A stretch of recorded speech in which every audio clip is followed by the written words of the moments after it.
Хочу напомнить, что режим Назарбаева слишком заврался.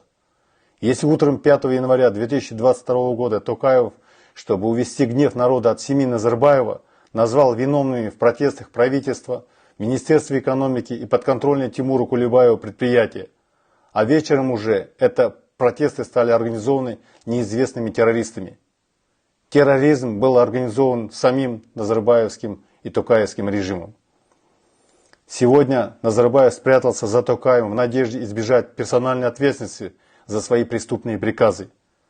Режим Назарбаева пошел на государственную измену, обвиняв нашу независимость ради собственной шкуры и наворованных у страны миллиардов.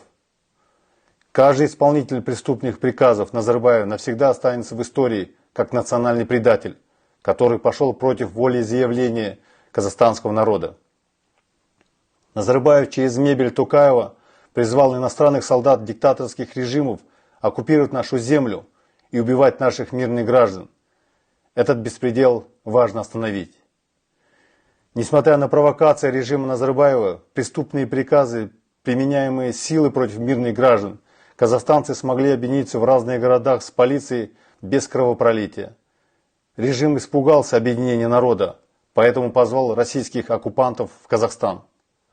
Наша страна в опасности, беда уже у порога. Сапоги авторитарных режимов России и Беларуси, люто ненавидящие демократию, уже топчут священную казахстанскую землю. Пора оказать этому решительное и организованное сопротивление. Мы призываем всех казахстанских граждан встать на защиту суверенитета и независимости нашей Родины. Мы не хотим оккупационного путинского режима с его гулагами, этническим дискриминацией, подавлением нашей культуры, языка и национального самосознания.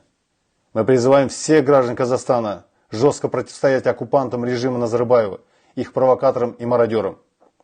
Мы призываем братские народы Кыргызстана и Узбекистана не позволять своим сыновьям ступить на казахскую землю. Не берите грех на душу. Не выполняйте преступные приказы обезумевших диктаторов. Нельзя допустить провокации Путина и Назарбаева, чтобы поссорить наши братские народы.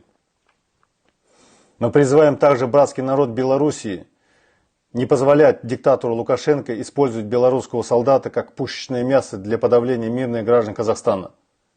Мы рассчитываем на братские народы Турции, Грузии, Азербайджана проявить максимальную солидарность с казахским народом, а не с кровавыми преступниками-оккупантами. Мы призываем народ России объединиться в борьбе против диктатуры Назарбаева и новой оккупационной войны режима Путина против Казахстана.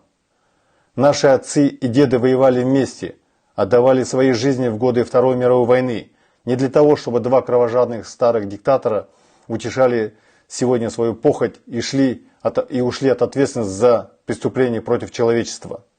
Мы призываем также лидеров демократических стран поддержать стремление казахстанского народа к самостоятельному историческому самоопределению, свободе, демократии, независимости конкретными действиями, а именно заморозить активы в ЕС, США, Канаде, Великобритании, Швейцарии. Нельзя допустить эти ресурсы, чтобы шли на расстрелы мирных граждан и оккупацию Казахстана. Мы призываем всех граждан Казахстана к национальной освободительной обороне нашей Родины. Наше дело правое. Победа будет за нами. Алга, Казахстан!